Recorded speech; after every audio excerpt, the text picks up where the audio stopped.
ஸ்ரீ குருப்யோ நமஹ. தெய்வத்தின் குரல் இரண்டாம் பகுதி 71வது தலைப்பு.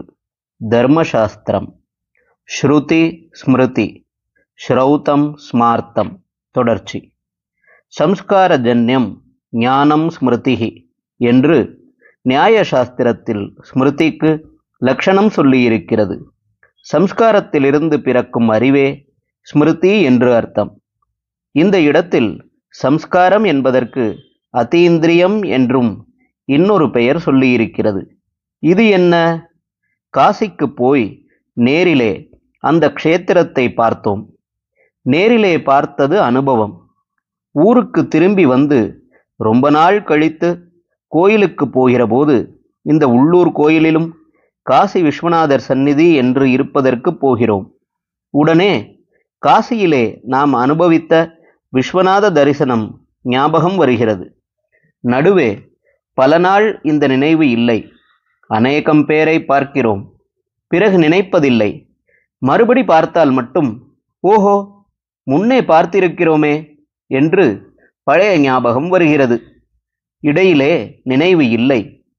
அப்படி இடையில் இருக்கிற நிலைதான் சம்ஸ்காரம் அல்லது அதீந்திரியம் என்பது. அதிலே அனுபவத்தின் இம்ப்ரெஷன், பதிவு உள்ளூர இருக்கிறது. இந்த இம்ப்ரெஷன் அப்புறம் எக்ஸ்பிரஷனாக வெளிப்படுவதுதான் ஸ்மிருதி, அதாவது நினைவு. ஆக அனுபவம், அந்த அனுபவத்தில் ஏற்பட்ட உள் இம்ப்ரெஷனான சம்ஸ்காரம் என்ற இரண்டையும் கொண்டே ஸ்மிருதி என்ற நினைவு உண்டாகிறது. அனுபவமான வேதம் நினைவான ஸ்மிருதியாக தர்மசாஸ்திரமாக வந்திருக்கிறது.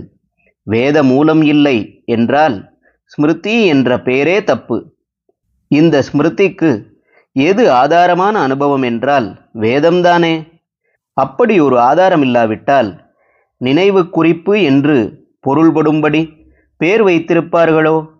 ஏற்கனவே ஆதாரம் இல்லாமல் புதிதாக தோன்றுவதை ஞாபக குறிப்பு என்று யாராவது சொல்வார்களா? நேராக ஸ்ருதியிலே சொன்ன ஸ்ரௌதம் சந்தேகத்துக்கு இடமில்லாமல் நமக்கு 100% பிரமாணம் என்பதில் யாருக்கும் இரண்டாவது அபிப்பிராயமில்லை. அதற்காக அப்படி நேராக ஸ்ருதியில் இல்லாமல் ஸ்மிருதியிலேயே உள்ள ஸ்மார்த்தம் இரண்டாம் பட்ச பிரமாணம் என்று அர்த்தமில்லை. ஸ்ரௌதத்துக்கு ஆக்ஷேபமாக மாறாக ஸ்மார்த்தம் பேசாது. ஸ்ரௌதத்துக்கு அதிகமாகவே சிலதை அது சொல்கிறது. இவையும் நமக்கு பூர்ண பிரமாணமே. ஏனென்றால் ஸ்ருதியின் இன்னர் ஸ்பிரிட்டை, உள்பாவத்தை புரிந்து கொண்டே இவற்றை ஸ்மிருதி சொல்கிறது. மகா புராணங்களிலும் இதிகாசங்களிலும் விட்டு போனதையும் ஸ்தல புராணங்கள் எடுத்து சொல்லி இட்டு நிரப்புகிற மாதிரி ஸ்ரௌதத்தில் விட்டு போனதையே ஸ்மார்த்தத்தில் சொல்லி இருக்கிறது. ஆகையால் ஸ்ருதி பிரமாணம், ஸ்மிருதி பிரமாணம் என்ற 2 வார்த்தைகள் அடிபடுவதை பார்த்து இவற்றுக்கிடையில் வித்தியாசமோ ஏற்றத்தாழ்வோ கற்பிக்கக்கூடாது. சம்ஸ்காரம்.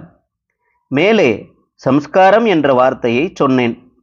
ஆனால் அதற்கு சொன்ன அர்த்தம் தர்க்கசாஸ்திரப்படியானது.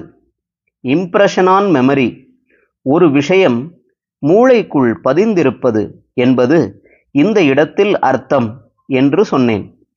பொதுவாக சம்ஸ்காரம் என்றால் இப்படி அர்த்தம் செய்ய மாட்டார்கள்.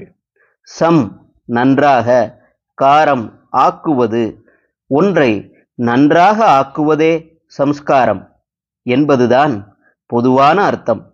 இம்மாதிரி ஒரு ஜீவனை பரமாத்மாவிடம் சேர்க்கிற அளவுக்கு நன்றாக சுத்தப்படுத்துகிற சம்ஸ்காரங்களையே தர்மசாஸ்திரங்கள் நமக்கு விசேஷமாக சொல்கின்றன.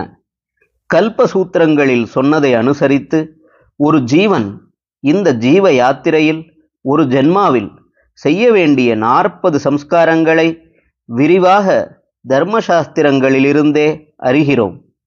40 சம்ஸ்காரங்கள் என்னென்ன என்று கொஞ்சம் தெரிந்து கொள்ளலாம். ஹரஹர சங்கர, ஜெய ஜெய சங்கர. தெய்வத்தின் குரல் மேலும் ஒலிக்கும்.